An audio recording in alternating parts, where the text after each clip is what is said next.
September 25th, 1983, 2:30 p.m., HMP Maze Prison, Northern Ireland, the most secure prison in Europe. A food truck approaches the main gate. Routine delivery. The guards check the driver's ID. Everything looks normal. Inside the truck, hidden beneath food containers, 38 men. Armed, organized, prepared for violence. What happens next will be the largest prison escape in British history and one of the most politically explosive. In 38 minutes, these men will overpower 35 guards, hijack a truck, crash through 2 security gates, and disappear into the Irish countryside. They're not ordinary criminals.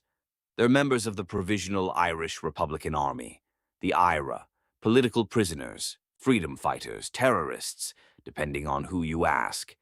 But on this day, they became something else, escapees. This is the story of the Maze Prison escape, a coordinated military operation disguised as a prison break, and it changed the course of the Northern Ireland conflict forever. To understand this escape, you need to understand the Troubles. Northern Ireland, 1968 to 1998.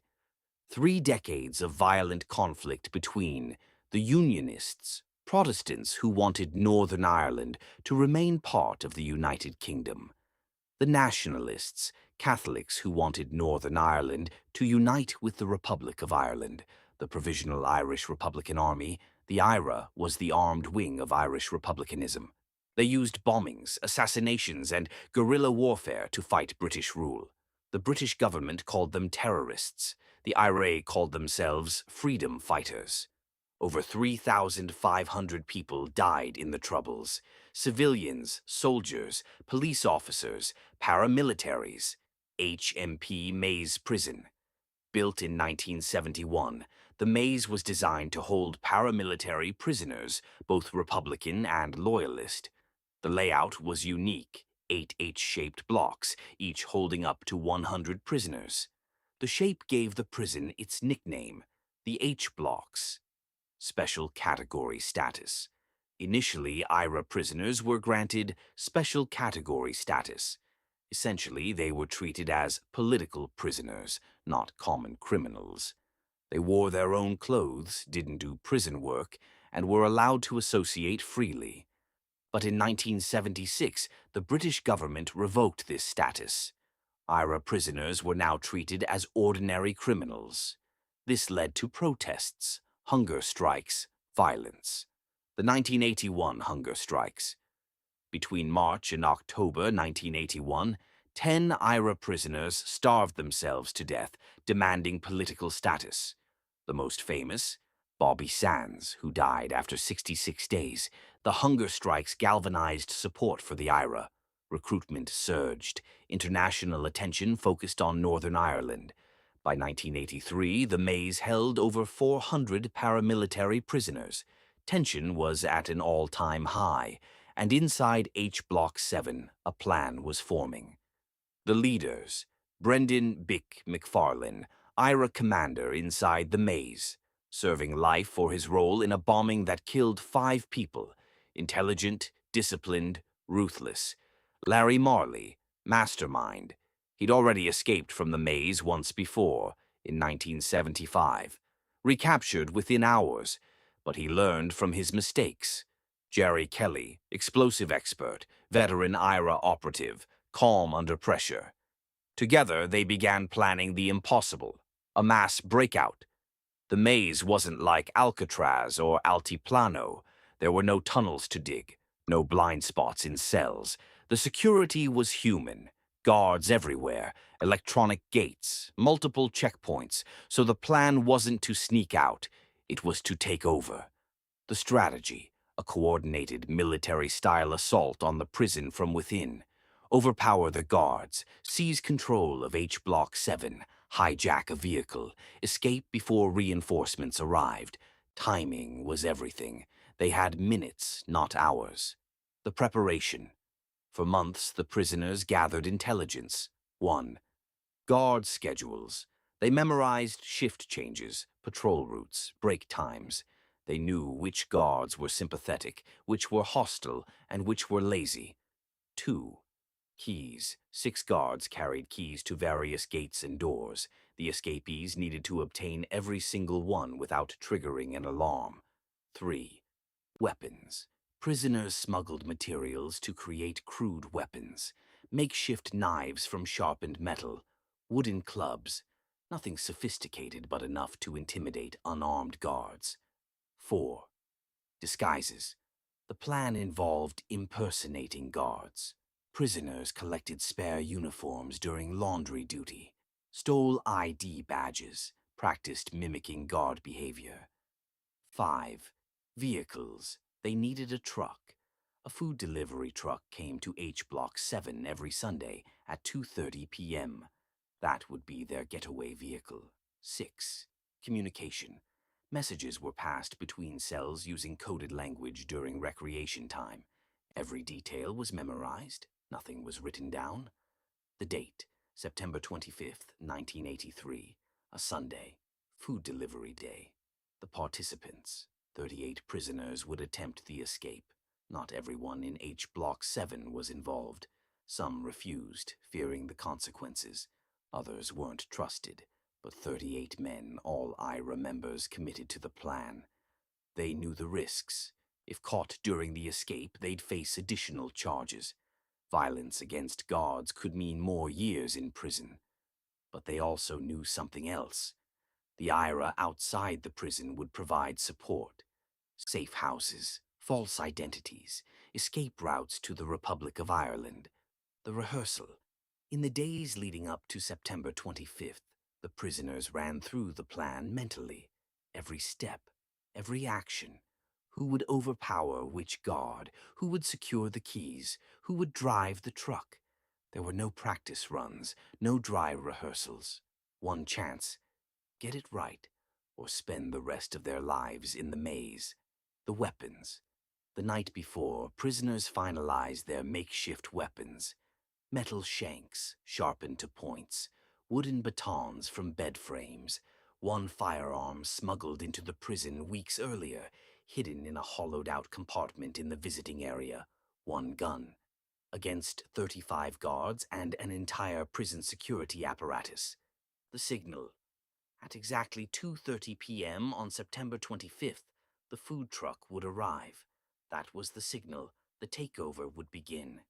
September 25th, 1983, 2:30 p.m. The food truck arrives at H Block 7. The driver, a civilian contractor, steps out. He's done this delivery 100 times. Routine. Inside the H Block, prisoners are in the recreation area. Guards are on duty, watching. Everything appears normal. 2:32 p.m. The takeover begins. Brendan McFarlane gives the signal. Prisoners spring into action. They move fast, organized, no hesitation. Cell block assault. 3 prisoners rush the nearest guard. He's overpowered within seconds. His keys are taken, his uniform stripped. Another guard hears the commotion. He reaches for his radio too late. 2 prisoners tackle him. The radio is smashed. Keys confiscated. Within 2 minutes, 6 guards are subdued. The prisoners now have access to the internal gates. No alarms. Yet the attack is so fast, so coordinated, that no one has time to trigger an alarm. Guards are isolated, overpowered one by one. The prisoners use psychological tactics, threats of violence, but minimal actual harm. They need the guards alive and compliant. 2:35 p.m., securing the block. The prisoners lock the captured guards in cells, hands bound with torn bedsheets, mouths gagged. They're terrified, but unharmed. The escapees now control the interior of H Block 7. But the real challenge begins getting out of the prison. 2:38 p.m. The food truck. The delivery driver is inside the block, unloading food. He has no idea what's happening. Gerry Kelly and 3 others approach him. They pull out the smuggled gun. "Get on the ground, now!" The driver complies. He's forced into a cell with the guards. The truck is now theirs. 2:40 p.m. The disguises. Prisoners change into stolen guard uniforms. They put on ID badges, practice walking like guards, calm, authoritative.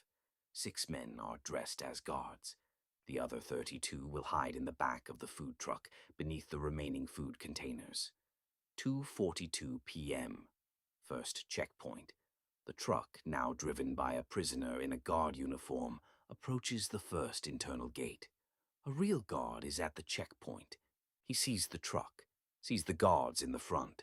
Everything all right? Just finishing the delivery, the disguised prisoner replies. The guard hesitates. Something feels off. The tone of voice, the body language. But before he can react, 2 prisoners jump out. The guard is overpowered, keys taken. The first gate is breached. 2:45 p.m. Alarm. Triggered. A guard in a nearby watchtower sees the scuffle. He sounds the alarm. Sirens blare across the maze. Lockdown protocols activate. The escapees are out of time. 2:46 p.m. The crash. The truck accelerates toward the main gate. The second checkpoint. Guards scramble to close the gate. They're too slow. The truck rams through. Metal screeches. The gate bends but doesn't fully break. The truck backs up, rams again. This time the gate gives way. 2:48 p.m. Breaking out. The truck bursts through the perimeter, outside the prison walls. But there's a problem. The final checkpoint. Armed guards, police vehicles converging. The truck swerves, crashes through a barrier.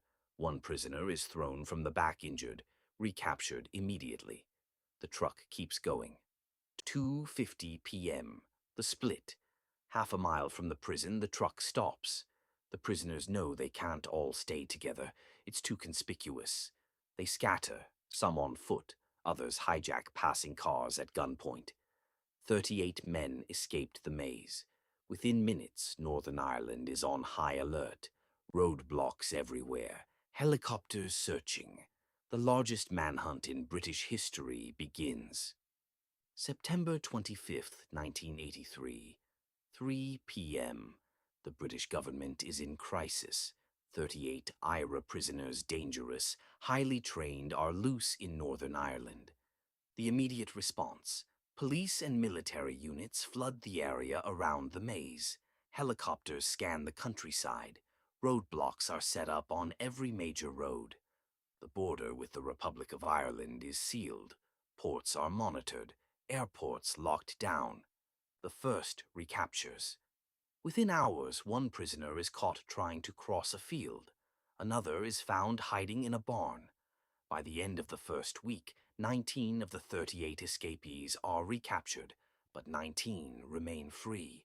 How they evaded capture. The IRA's external network activated. Safe houses across Northern Ireland and the Republic of Ireland provided shelter. Some escapees were smuggled across the border in hidden compartments of cars. Others were given false identities and passports.